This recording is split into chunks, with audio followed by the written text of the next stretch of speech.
Assalamualaikum warahmatullahi wabarakatuh. Selamat pagi semuanya. Gimana kabar kalian? Masih semangat kan untuk belajar sosiologi pada hari ini? Saya harap kalian masih semangat dong. Harus semangat. Tunjukkan semangat 75 kalian. Bagus. Nah, jadi ini pertama kalinya kita menggunakan metode pembelajaran seperti ini. Saya harap kalian tetap bisa memahami maksud dari pembelajaran dan isi dari pembelajaran hari ini dengan baik. Oke? Nah, pada hari ini kita akan belajar atau kita akan kenalan lagi nih. Kemarin kita kenalan dengan sosiologi. Nah, sekarang kita kenalan dengan orang-orang yang berada di balik ilmu pengetahuan sosiologi atau tokoh-tokoh yang menyumbang pemikirannya atau teorinya kepada ilmu pengetahuan sosiologi. Nah, di sini saya tidak akan menjelaskan semuanya karena sangat banyak sekali tokoh-tokoh yang berpengaruh terhadap ilmu pengetahuan sosiologi. Di sini saya akan menjelaskan cuma 4 tokoh klasik saja. Di sini kalian bisa lihat di gambarnya ini. Dari yang paling kanan, ini nanti kita akan kenalan dengan Auguste Comte. Yang kedua, yaitu kita akan kenalan dengan Karl Marx. Yang ketiga kita akan kenalan dengan Max Weber. Yang terakhir adalah Emil Durkheim. Nah, sudah siap untuk pembelajaran pada hari ini? Oke, kita lanjut ke slide berikutnya. Oke, sebelum kita lanjut ke perkenalan tentang tokoh-tokohnya tadi, kita ketahui dulu. Saya tanya dulu nih, apa yang dimaksud dengan teori itu? Apa sih itu teori? Apa toh teori itu? Nah, kalau kita lihat dari KBBI, teori ini bisa dikatakan sebagai suatu pendapat oleh seseorang atau individu yang didasarkan pada penelitian atau penemuan dengan didukung oleh data dan juga suatu argumentasi. Nah, teori ini berbeda dengan asumsi. Kalau asumsi itu hanya sekedar spekulasi seseorang saja, hanya subjektivitas pemikiran yang tanpa didasari suatu data yang valid, atau juga bisa dibilang itu bisa merupakan suatu hoax karena itu masih asumsi, kita tidak tahu kebenarannya. Nah, contohnya seperti ini. Yang paling mudah. Kemarin ketika kalian mendapatkan daging kurban, nah pasti udah pada habis kan? Malah pada udah bosen ya makan daging. Kita lanjut saja.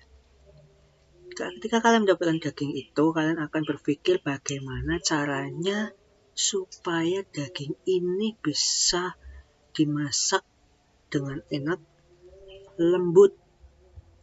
Bahasa Jawanya ora ulet. Nah, lalu ketika kalian misalnya membuat menjadi masakan sate ya, misalnya sate nih. Lalu kalian coba. Nah, si A bilang, kok ulet nih? Wah, pasti ini karena masaknya kurang matang. Tapi si B malah bilang, bukan karena masakannya kurang matang, tapi memang dagingnya yang jelek. Atau si C bilang kalau bumbunya itu yang salah. Nah, menurut kalian dari ketiga contoh ini merupakan teori atau asumsi? Benar sekali, ini adalah asumsi. Kenapa asumsi? Karena 3 pendapat dari A, B, dan C itu tidak didasarkan oleh data yang valid, atau ini hanya pendapat pribadi mereka secara spekulasi, secara subjektif. Lalu bagaimana yang teori itu? Kalau teori itu misalnya seperti ini. Kemudian si D menambahkan bukan karena itu masakannya tidak enak atau dagingnya menjadi alot. Tetapi harusnya ketika kita memasak, itu misalnya dagingnya kita rebus dulu supaya lunak baru dimasak. Atau kita gunakan nanas, karena nanas mengandung enzim yang dapat membantu melunakkan daging atau membuat daging jadi lembut. Nah, ini merupakan teori. Kenapa? Karena itu didasari oleh data yang valid. Nanas itu memang mengandung enzim yang dapat membantu membuat daging menjadi lembut. Nah, kalian sudah tahu kan apa bedanya asumsi dengan teori? Kalau kalian sudah paham, kita lanjut ke kenalan tokoh-tokohnya tadi dan juga apa isi dari pemikiran atau teori yang mereka sumbangkan kepada ilmu pengetahuan sosiologi. Oke, kita lanjut ke slide berikutnya.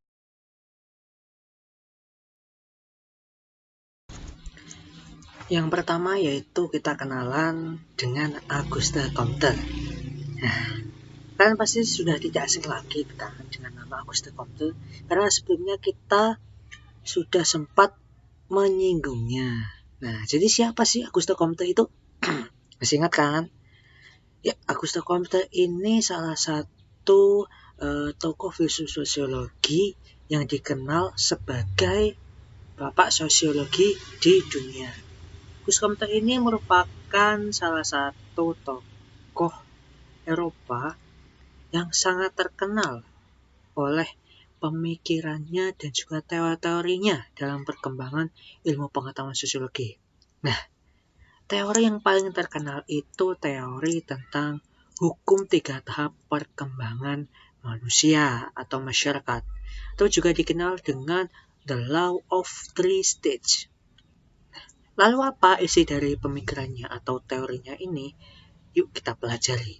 Kalian simak baik-baik, kalian harus sapi, kalian pahami, dan kalian camkan dalam hati kalian. Iya, oke? Nah, jadi Comte ini berpendapat bahwa dalam masyarakat itu pasti terjadi suatu perkembangan yang secara terus-menerus. Tetapi perkembangan itu tidak terus-menerus berjalan lurus. Jadi berliku-liku seperti hubunganmu dengan dia. Selalu berliku-liku. Ya.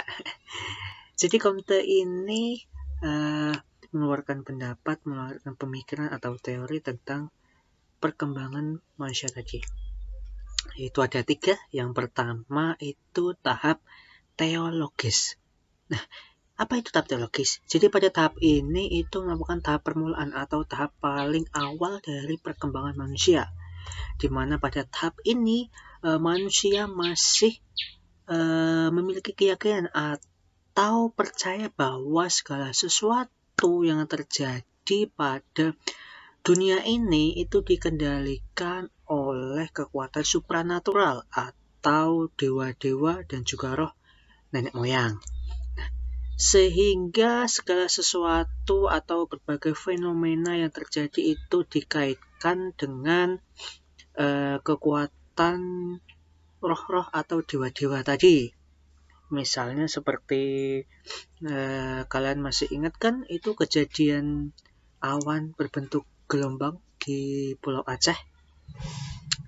Kalau masyarakat teologis meyakini bahwa kejadian itu merupakan kejadian yang dilakukan oleh dewa mereka, roh nenek moyang mereka, bahwa menandakan akan terjadinya suatu malapetaka atau terjadinya suatu bencana atau mungkin dewa mereka sedang marah. Nah, itu kalau mereka dalam tahap teologis. Nah, selain itu juga misalnya berbagai bencana-bencana alam atau berbagai peristiwa itu dikaitkan bahwa itu merupakan ulah dari dewa mereka atau roh nenek moyang mereka. Nah, selain itu dalam tahap teologis ini, sebelumnya kan sudah paham kan tentang tahap teologis itu, contoh-contohnya juga. Oke, jadi kita lanjutkan. Dalam tahap teologis ini terdapat juga 3 tingkatan. Nah, jadi dalam teologis tadi ada 3 tingkatan kepercayaan yang dialami oleh manusia. Yang pertama itu adalah tahap fetisisme. Apa itu tahap fetisisme? Yaitu kepercayaan yang meyakini bahwa benda-benda itu bernyawa. Jadi masyarakat itu percaya, yakin bahwa benda-benda mati itu ada penunggunya, ada rohnya, punya nyawa. Jadi misalnya seperti keris atau benda-benda pusaka itu ada semacam penunggunya atau rohnya, sehingga mereka menyembahnya atau mensucikan benda tersebut. Atau contoh lain itu dalam patung-patung, bahwa patung-patung itu adalah semboyan dari dewa-dewa atau Tuhan mereka. Nah, lalu tahap kedua atau tingkatan kedua itu dikenal sebagai politeisme. Nah, politeisme ini suatu kepercayaan yang mengakui atau meyakini bahwa dewa itu ada banyak atau banyak Tuhan. Nah, lalu berbanding terbalik dengan monoteisme, yaitu kepercayaan yang meyakini bahwa Tuhan itu hanya ada satu. Nah, itu tingkatan-tingkatan dalam tahap teologis. Sudah paham kan? Oke, selanjutnya kita lanjut ke tahap perkembangan yang kedua, yaitu tahap metafisik. Nah, ini merupakan tahap lanjutan dari tahap teologis tadi. Apa itu tahap metafisik? Jadi pada tahap ini tuh manusia sudah mulai sedikit rasional, sudah mengalami pergeseran cara berpikir yang sebelumnya masih sangat rasional atau percaya dengan kekuatan supranatural, sehingga mulai terbuka sedikit. Nah, jadi pada tahap ini sudah mulai muncul konsep-konsep atau kekuatan abstrak selain Tuhan, yaitu hukum alam. Nah, jadi segala kejadian di muka bumi ini adalah hukum alam yang tidak dapat diubah. Tapi mereka juga sedikit percaya adanya campur tangan dari Tuhan. Nah, lalu apa bedanya nih? Jadi contohnya seperti ini. Misalnya nih, orang-orang kota atau orang-orang yang sudah berpendidikan, sudah mempelajari berbagai ilmu pengetahuan, tetapi mereka masih mempercayai hal-hal mistis atau hal-hal gaib supranatural. Misalnya seperti kekuatan dukun, pesugihan, semedi, percaya adanya makhluk-makhluk halus, setan, roh iblis. Nah, itu yang dianggap sebagai tahap metafisik. Nah, lalu kalian sendiri bagaimana? Apakah kalian masih percaya dengan dukun? Kalian ini kan sudah pintar, sudah belajar berbagai ilmu pengetahuan. Apakah kalian masih percaya terhadap kekuatan dukun, kekuatan pesugihan, kekuatan bersemedi, percaya dengan makhluk-makhluk halus seperti setan, iblis, dan lain sebagainya? Masih percaya? Kalau masih, berarti kalian masih pada tahap metafisik. Nah, lalu apa tahap yang paling akhir? Nah, tahap yang paling akhir itu yaitu tahap positivisme. Nah, jadi pada tahap ini itu gejala alam, semua fenomena atau semua kejadian yang terjadi pada kehidupan manusia atau masyarakat itu dapat dijelaskan secara ilmiah berdasarkan peninjauan, penelitian, dan dapat dibuktikan secara empiris. Nah, jadi tahap ini itu menjadikan ilmu pengetahuan berkembang dan segala sesuatu menjadi lebih rasional. Jadi berbagai kejadian peristiwa, masyarakat itu tidak mengkaitkannya lagi dengan kekuatan supranatural, melainkan dengan ilmu pengetahuan, dengan melakukan penelitian, pengajian, apa sih yang menyebabkan kejadian ini terjadi. Nah, contohnya saja tanaman padi. Kenapa tanaman padi itu bisa tumbuh? Bagaimana caranya? Bukan karena kekuatan Dewi Sri, yaitu Dewi Padi, tetapi melainkan karena faktor dipupuk, diberi perairan yang cukup, perawatan yang baik. Itu yang menyebabkan padi menjadi tumbuh sangat subur, bukan karena campur tangan dari dewi atau roh-roh mereka. Nah, seperti itu. Jadi ini isi dari teori Augusto Comte tentang hukum 3 tahap perkembangan manusia. Nah, gimana? Kalian sudah paham kan? Oke, kalau sudah paham, kita lanjut ke tokoh berikutnya. Ya, kita lanjut ke slide selanjutnya. Yuk. Oke, kita lanjutkan lagi. Yang kedua ini yaitu Emil Durkheim. Nah, seperti apa Mark Durkheim? Nah, ini kalian lihat nih di gambar di sampingnya itu.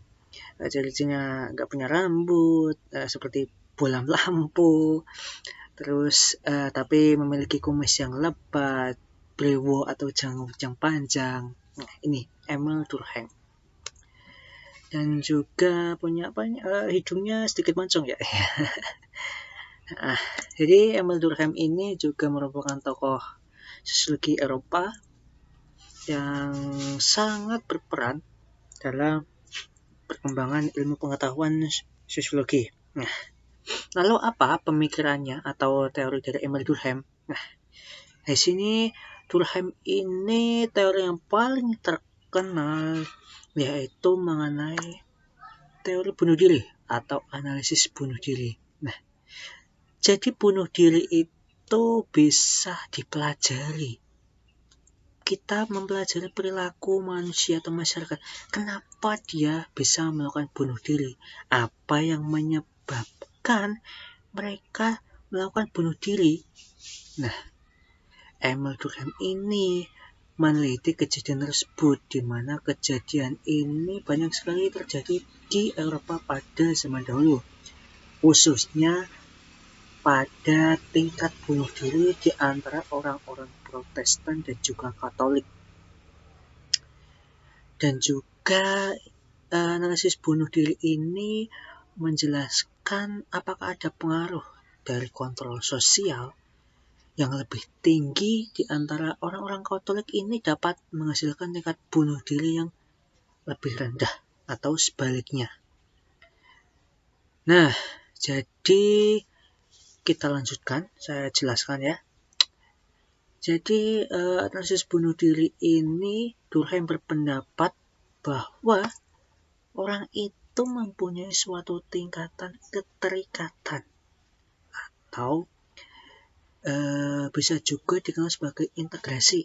Nah, jadi keterikatan yang terjalin dalam suatu kelompok-kelompok tertentu yang mereka miliki.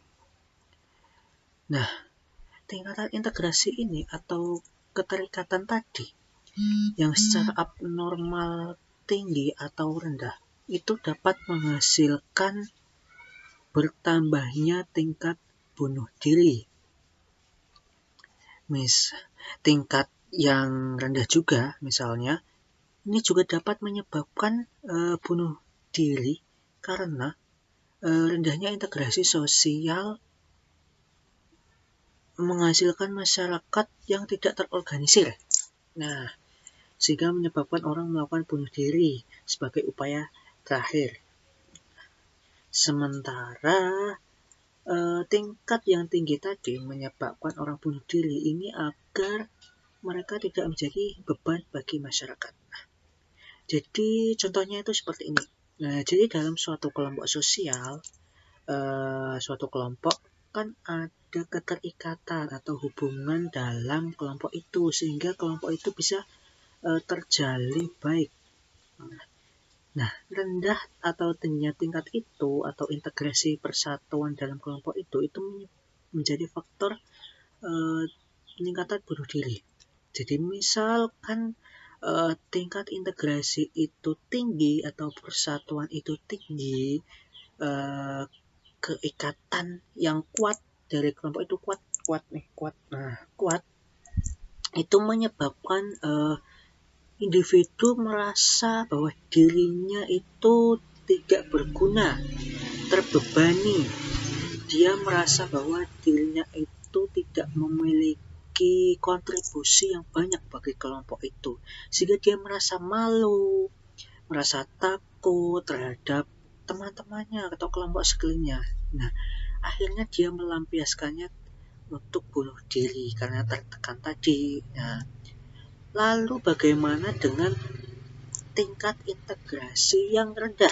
Nah, justru kalau dalam integrasi yang rendah, nanti mereka tidak ada pedoman atau mereka jadi tidak terorganisir dengan baik sehingga pecah. Nah, itu juga menyebabkan peningkatan bunuh diri terhadap orang-orang, khususnya yang dilakukan oleh Emil Durkheim ini pada masyarakat Eropa, yaitu Protestan dan juga Katolik. Tapi ini juga bisa kita kaji, kita gunakan untuk menganalisis kejadian bunuh diri yang terjadi di masyarakat kita. Kan seringkali ini kita tahu berita-berita bunuh diri karena mereka merasa tertekan dan juga mereka karena merasa malu, mereka tidak bisa melakukan kontribusi yang banyak terhadap kelompok sekitar mereka atau masyarakat yang mereka tinggali, sehingga mereka melakukan bunuh diri. Atau orang-orang yang sudah tidak mempunyai pegangan,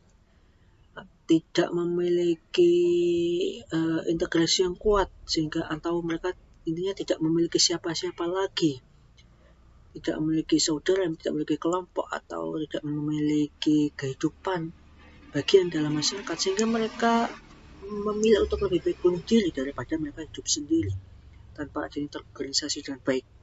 Nah, itu yang dikaji oleh Emil Durkheim. Nah, lalu Emil Durkheim ini juga membagi bunuh diri ini menjadi 4 jenis atau 4 tipe bunuh diri yang seringkali dilakukan oleh masyarakat. Nah, apa aja itu? Kita bahas ke slide berikutnya. Nah, jadi di sini kita lanjutkan tentang 4 tipe bunuh diri yang dijelaskan oleh Emil Durkheim. Jadi setelah kalian memahami tadi konsep dari analisis bunuh diri yang dijelaskan atau yang diutarakan oleh Emil Durkheim. Nah, jadi kita di sini akan membahas tentang 4 tipenya. Jadi Emil Durkheim itu juga dari hasil analisisnya dia membagi ada 4 tipe bunuh diri yang disebabkan oleh integrasinya yang rendah, yang kedua integrasinya yang tinggi, dan juga yang ketiga maksud saya nilai normanya yang rendah dan nilai norma yang terlalu kuat. Oke. Batuk. Jadi yang pertama yaitu bunuh diri egoistik. Nah, apa ini bunuh diri egoistik? Bunuh diri egoistik ini merupakan hasil dari suatu tekanan yang berlebih-lebihan pada individu atau kurangnya ikatan sosial atau integrasi sosial yang rendah yang terjadi dalam kelompok sosial itu. Jadi pada bunuh diri egoistik ini terjadi apabila tingkat kerekatan atau hubungan integrasi yang ada dalam satu kelompok itu rendah. Ini dapat meningkatkan angka bunuh diri. Kenapa? Karena dengan rendahnya integrasi ini membuat masyarakat itu tidak adanya ikatan, sehingga tidak ada teman atau kelompok lain yang saling mendukung dia dalam jalan kehidupan, yang membuat dia menjadi tertekan karena dia hidup sendiri, tidak ada yang membantunya. Nah, contohnya antara ini, orang yang sudah menikah atau orang yang sudah memiliki pasangan dengan orang yang belum menikah atau jomblo. Jadi, orang yang jomblo atau belum memiliki pasangan, dia memiliki tingkat bunuh diri yang tinggi daripada yang sudah memiliki pasangan atau yang sudah menikah. Kenapa? Karena orang yang sudah memiliki pasangan, dia memiliki ikatan yang kuat dengan orang lain yang sehingga menciptakan suatu kelompok. Jadi dalam jalan kehidupan dia saling mendukung satu sama lain. Sementara orang jomblo atau yang tidak punya pasangan, dia cenderung seperti hidup sendiri. Tidak adanya orang yang saling mendukung, tidak adanya orang yang mensupport. Ketika dalam masalah tidak ada teman curhat, sehingga dia seakan hidup sendiri. Dan akhirnya dia akan tertekan, stres. Akhirnya dia pun melampiaskannya ke bunuh diri.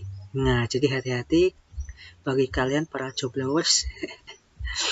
Nah, lalu yang kedua itu bunuh diri altruistik. Nah, bunuh diri altruistik ini kebalikannya dari bunuh diri egoistik. Jadi kalau bunuh diri egoistik itu dikarenakan integrasinya yang rendah, sementara altruistik ini integrasi yang terlalu kuat atau terlalu tinggi. Ini juga mengakibatkan tingkat angka bunuh diri itu semakin naik. Nah, jadi tingkat integrasi yang tinggi itu menekan individu pada titik di mana individu kedudukannya sendiri. Artinya, individu itu diharapkan untuk sepenuhnya terhadap tuntutan-tuntutan kelompok yang menempatkan sikap dengan individu itu pada posisi lebih rendah, yang mengurangi kesejahteraan kelompok dan mengganggu kehidupannya. Artinya, tuntutan kelompok itu nomor satu. Jadi, orang yang tingkat integrasinya tinggi ini terlalu tinggi itu membuat orang itu terlalu fanatik, sangat fanatik terhadap kelompoknya, sehingga dia rela melakukan apapun demi kemajuan kelompok tersebut, bahkan bunuh diri sekalipun. Contoh saja bom bunuh diri yang dilakukan oleh sekelompok agama tertentu ini dilakukan supaya agama mereka menjadi eksis, lebih terkenal, semakin kuat. Dia rela melakukan bunuh diri terhadap ke agama lain supaya agama lain itu terlihat lebih lemah, tidak kuat, tidak berani menunjukkan eksistensinya. Sementara orang yang melakukan bunuh diri itu melakukan bunuh diri demi kelompoknya, itu membuat kelompoknya menjadi semakin terkenal agama itu. Nah, contoh lainnya itu seperti pada zaman dahulu, perang zaman dahulu, di mana prajurit-prajurit itu dengan rela dia dijadikan sebagai pion atau umpan demi kemenangan negaranya, bangsanya, atau kelompoknya. Jadi dia rela mati meskipun hanya sebagai umpan, asalkan negaranya itu menang dalam pertempuran tersebut. Nah, ini yang disebut sebagai bunuh diri altruistik. Nah, lalu yang ketiga itu ada bunuh diri anomi. Nah, bunuh diri ini anomi itu apa? Jadi, bunuh diri anomi ini dikarenakan nilai norma atau aturan di masyarakat itu terbilang rendah atau bahkan tidak ada, sehingga membuat masyarakat kehilangan arah, tujuan, dan pedomannya. Ya, bayangkan saja kalau di dunia ini tidak ada aturan yang mengatur kehidupan kita. Pasti kita akan bingung, luntang-lantung ke sana ke sini tanpa ada tujuan, tanpa adanya arahan pedoman, sehingga kita hidup mau ngapain, untuk apa, karena tidak adanya pedoman, aturan yang memudahkan kita, sehingga ya membuat mereka berpikir jadi frustasi, jadi lebih baik mati, bunuh diri, seperti itu. Jadi contoh konkretnya itu seperti kejadian krisis ekonomi yang dialami oleh negara kita pada peralihan Orde Baru ke reformasi. Jadi pada masa itu banyak masyarakat yang mengalami PHK, sehingga dia kehilangan pekerjaan dan harus menjalani kehidupan yang sangat berbeda, di mana tidak adanya aturan atau kebijakan kepada mereka, yang membuat mereka kesulitan untuk mencari uang.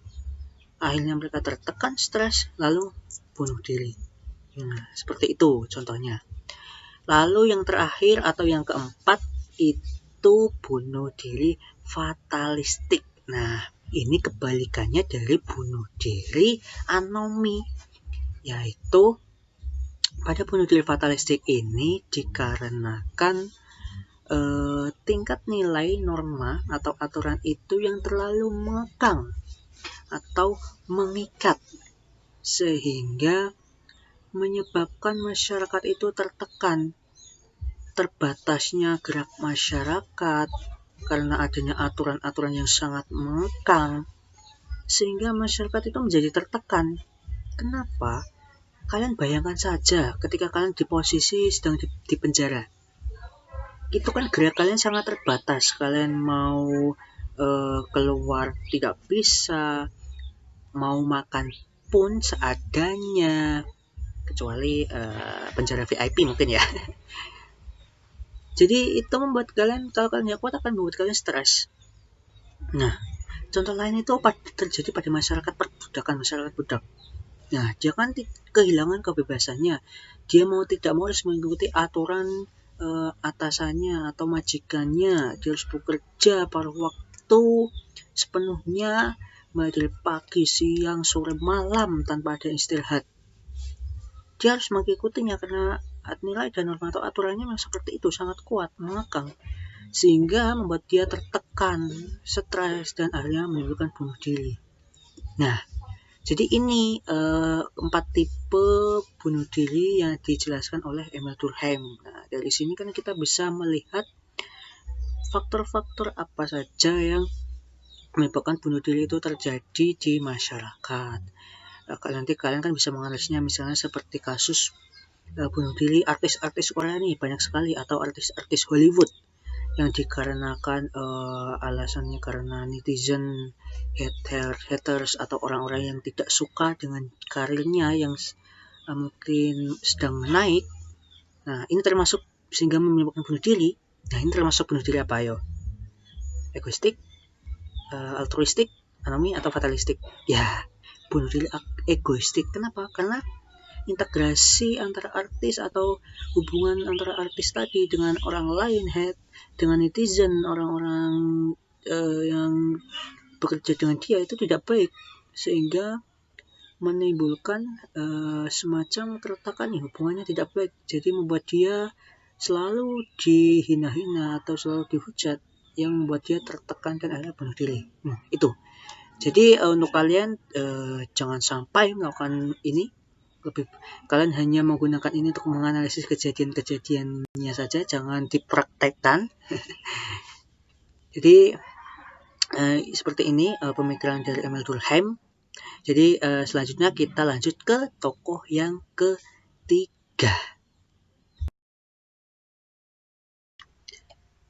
Oke, yang ketiga, tokoh yang ketiga yaitu Karl Marx. Nah, kalian lihat nih, jadi seperti ini sosok Karl Marx. Dia lebih berisi. Kemudian dia memiliki rambut yang panjang dan juga brewok yang sangat panjang. Nah, seperti ini kalian deskripsikan ya. Ini seperti ini gambarnya Karl Marx. Lalu untuk pemikirannya atau teori yang dia sumbangkan dalam sosiologi itu yang paling terkenal yaitu tentang teori kelas atau juga teori stratifikasi sosial. Nah, apa itu teori kelas? Teori kelas di sini bukan kelas 10, kelas 8, kelas 9, itu bukan. Jadi teori kelas yang dimaksud ini kelas sosial di masyarakat. Jadi secara tidak langsung dalam masyarakat itu terdapat suatu posisi hierarkis. Jadi ada golongan-golongan yang memisahkan ukuran atau kehidupan pada masyarakat berdasarkan kepemilikannya atau kekuasaannya. Jadi pasti ada golongan nih antara kaya dan miskin, golongan elit menengah, terus golongan atas, golongan bawah. Nah, yang menemukan teori itu adalah Karl Marx. Jadi teori ini dilandaskan pada kejadian di Eropa dulu, di mana itu kan terjadi banyak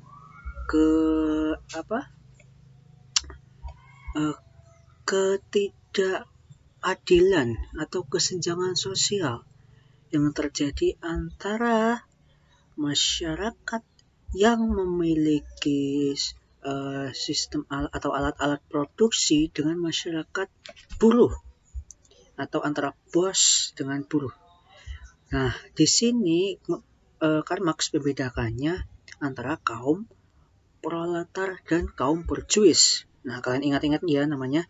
Kalau kaum proletar ini dikenal sebagai kaum yang memiliki alat-alat produksi atau golongan atas atau bos. Sementara kaum borjuis itu kaum yang tidak memiliki sumber daya atau alat-alat produksi, bisa dikatakan dia kaum buruh. Nah, di sini Karl Marx melihat adanya kelas sosial ini dapat menyebabkan suatu konflik atau perpecahan atau permusuhan, di mana para kaum borjuis tadi atau orang-orang yang tidak memiliki alat produksi atau buruh, dia mulai merasakan ketidakadilan yang ia miliki, sehingga lama-kelamaan dia mulai protes, melakukan aksi kepada orang-orang proletar untuk menuntut keadilan supaya mereka memiliki kehidupan yang lebih baik. Nah, sehingga kan hal ini terjadi suatu konflik perpecahan. Bisa jadi mereka itu melakukan suatu aksi demo atau melakukan aksi-aksi anarkis lainnya untuk mencapai keadilan yang ingin mereka tuju, yaitu kehidupan yang sama rata. Tetapi kenyataannya ketika orang borjuis itu berubah menjadi orang proletar, atau artinya ketika kalian bekerja, misalnya kalian pertama menjadi seorang buruh, kemudian naik menjadi manajer, direktur, pasti kalian akan mempekerjakan juga kaum buruh atau kaum borjuis. Nah, kenyataannya sama saja. Ini pun juga sering terjadi konflik belakangan ini kan. Nah, Karl Marx itu melihat bagaimana hubungan yang terjadi berdasarkan posisi-posisi tersebut, antara posisi-posisi masyarakat yang memiliki sarana prasarana dengan orang yang tidak memiliki sarana prasarana, karena hal ini sangat rawan terjadi konflik, karena pasti kan banyak sekali nih kejadian-kejadian antara si kaya dan si miskin, biasanya ribut memperebutkan harta. Orang kaya kok tidak mau nyumbang, tidak mau sedekah kepada orang-orang miskin, sementara orang kaya cari uang itu tidak gampang, makanya kerja. Nah, cekcokan ini atau ini sehingga menyebabkan konflik perpecahan, atau juga antara orang kaum buruh terhadap kaum bos manajer mereka. Kan seringkali nih banyak sekali aksi-aksi demo kaum buruh untuk menuntut kenaikan gaji. Nah, itu hubungan itu yang diargumentasikan atau teori yang disumbangkan oleh Karl Marx. Jadi dia berpendapat bahwa dalam masyarakat itu tidak akan terlepas dari yang namanya konflik. Nah, karena adanya kelas atau stratifikasi tadi yang mengatur atau membeda-bedakan, menggolong-golongkan masyarakat secara hierarkis antara yang atas dengan yang bawah. Nah, jadi seperti ini untuk teori Karl Marx. Kalau sudah paham, harus sudah paham. Lanjut kita ke tokoh terakhir yang keempat yang belum, yaitu kita lanjutkan saja.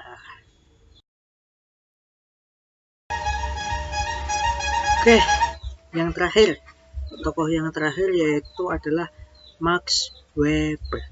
Nah, ini adalah tokoh terakhir yang akan saya jelaskan pada pengajian hari ini. Kita kenalan dengan Max Weber.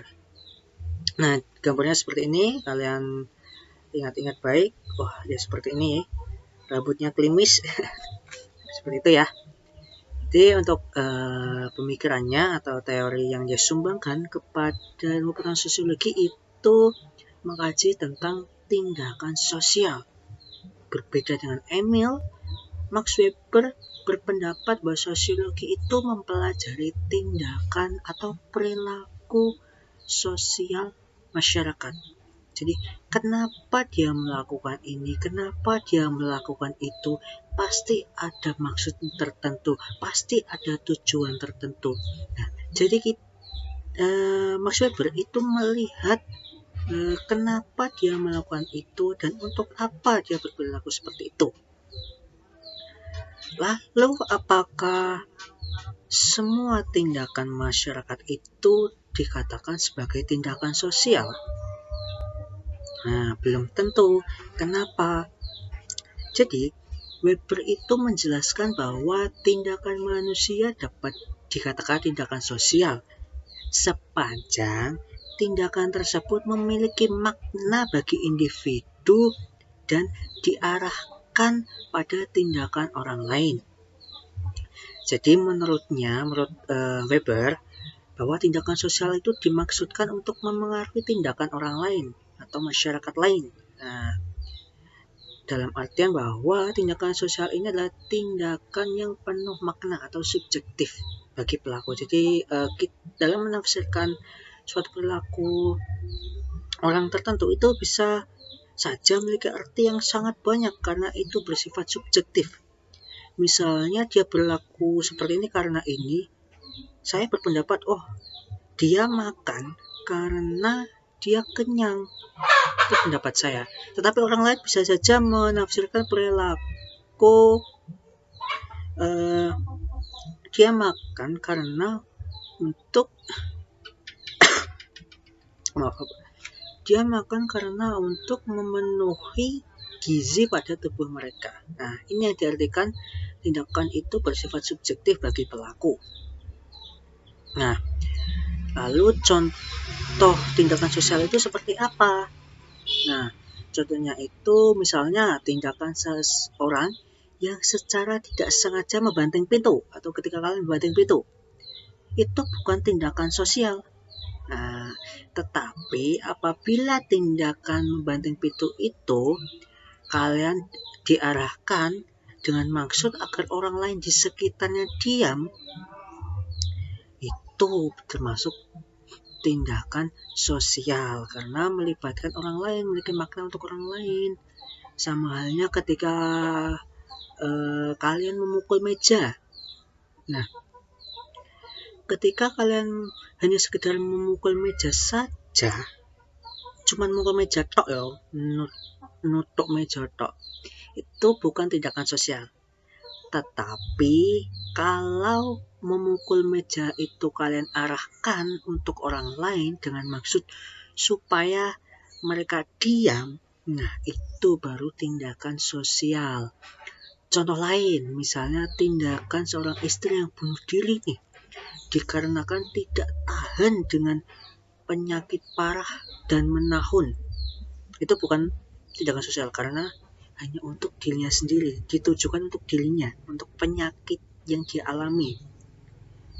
Berbeda ketika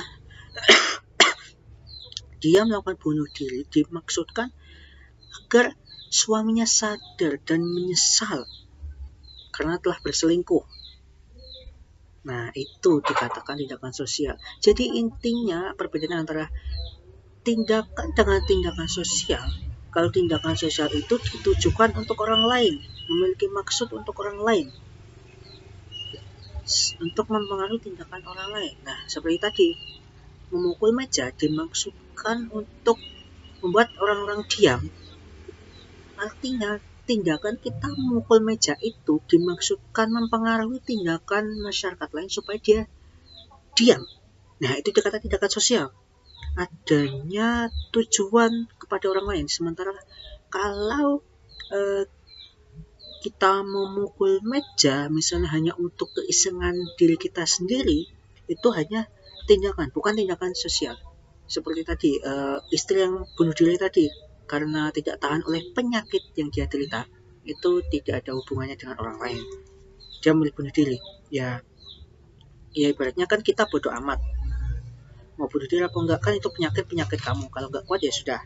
Nah, itu termasuk tindakan. Tapi berbeda kalau bunuh dirinya tadi dimaksudkan untuk suaminya agar dia menyesal supaya tidak melakukannya lagi perbuatan selingkuh. Nah, itu dimaksudkan tindakan sosial. Nah, ini yang dipelajari oleh Max Weber.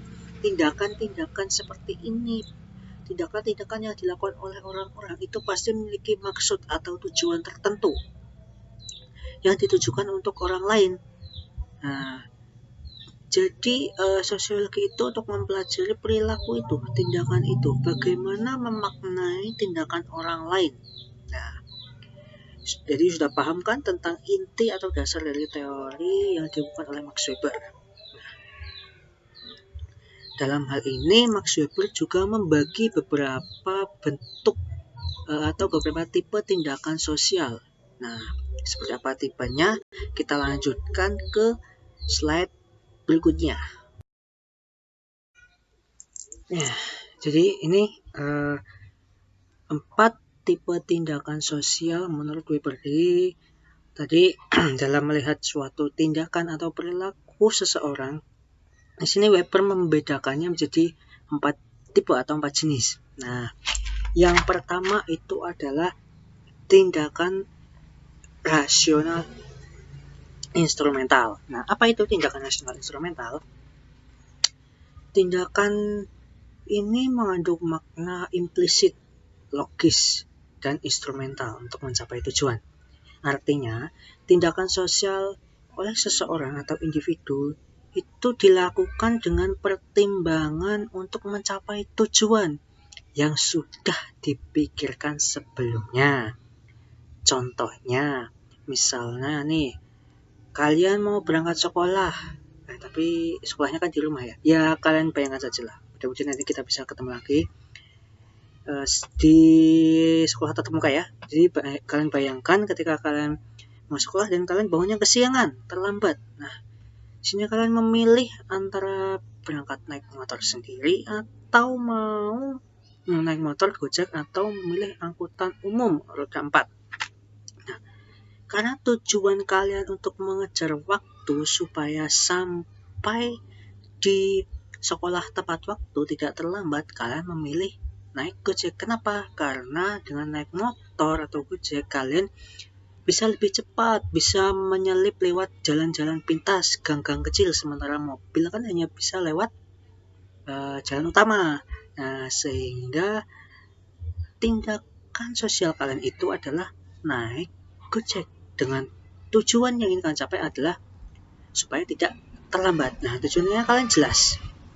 Contoh lain nih, misalnya kamu ingin atau kalian ingin mendapatkan hatinya ya. Nah, lalu tindakan seperti apa yang kalian lakukan supaya kalian bisa mencapai tujuan tersebut, mendapatkan hati orang yang ingin kalian miliki. Nah, misalnya kalian dengan memberinya hadiah, memberi bunga, memberi makanan, ngajak main dan lain sebagainya. Itu tindakan-tindakan rasional instrumental, artinya tindakan yang kalian lakukan itu memiliki tujuan yang jelas.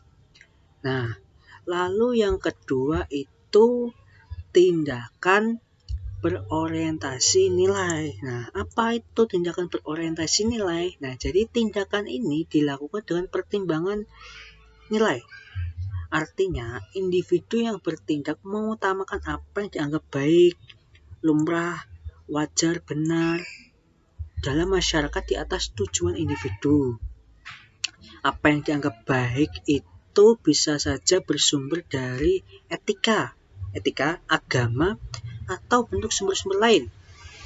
Contohnya nih, misalnya ketika kalian makan, kalian lebih memilih menggunakan tangan kanan daripada tangan kiri. Kenapa?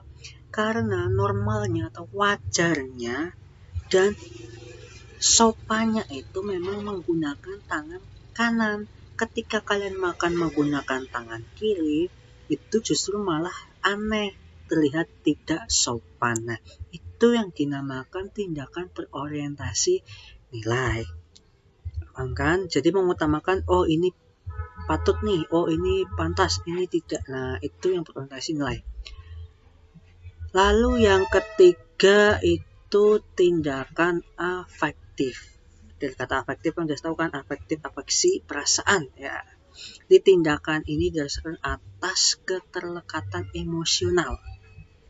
Nah, pertimbangan emosi di sini itu meliputi hal-hal yang berkaitan dengan perasaan, seperti marah, sedih, cinta, simpati, kasihan, bahagia, dan berbagai macam emosi lain sebagainya. Nah, contohnya misalnya dan juga emosi yang tercipta di sini itu sifatnya spontan, tidak direncanakan atau tujuannya tidak ditujukan, tidak sebagai tujuan emosinya. Hanya spontan, jadi tidak ditujukan seperti tadi ya, berbeda dengan rasional ya. Kalau dirasionalkan tujuannya jelas. Sementara kalau di afeksi ini lebih ke perasaannya. Nah, contohnya jadi begini, contohnya misalnya orang yang menangis ketika mendengarkan lagu sedih. Nah, kan seringkali nih kalian mendengarkan lagu tiba-tiba keluar air mata. Nah, spontan nih. Nah, itu yang dinamakan tindakan afektif, karena menangis karena mendengarkan lagu itu tidak kalian rencanakan dan itu bukan tujuan kalian untuk menangis. Jadi itu secara spontan. Nah, ini tindakan afektif. Contoh lain misalnya seorang ibu yang tersenyum bahagia atas kelahiran anaknya. Meskipun masih merasa sakit, tapi dia sangat bahagia tersenyum. Nah, emosi yang senyum ini termasuk tindakan afektif. Oke. Nah, lanjut yang terakhir, yang keempat nih, tindakan tradisional. Nah, tradisional ini tindakan udah jelas ya, tindakan yang menggunakan tradisi, adat, atau kebiasaan masyarakat yang dilakukan di kehidupan kalian. Contohnya ya misalnya seperti tindakan-tindakan kemarin malam, tirakatan misalnya. Bisa kalian mengadakan tirakatan atau tidak? Kalau di tempat saya tidak, karena anjuran protokol itu, jadi tidak mengadakan tirakatan. Dan juga misalnya seperti upacara-upacara adat yang dilakukan di tempat-tempat kalian, misalnya tahlilan, yasinan, dan lain sebagainya, itu yang termasuk tindakan tradisional. Nah, jadi ini 4 tokoh yang berperan atau memiliki andil dalam perkembangan ilmu sosiologi. Tokoh klasik keempat ini yang sudah saya jelaskan, silahkan kalian pahami, kalian ingat-ingat, kalian resapi tadi materinya, kalian masukkan dalam hati supaya kalian ingat, paham. Jadi untuk pertemuan kali ini cukup membahas ini saja.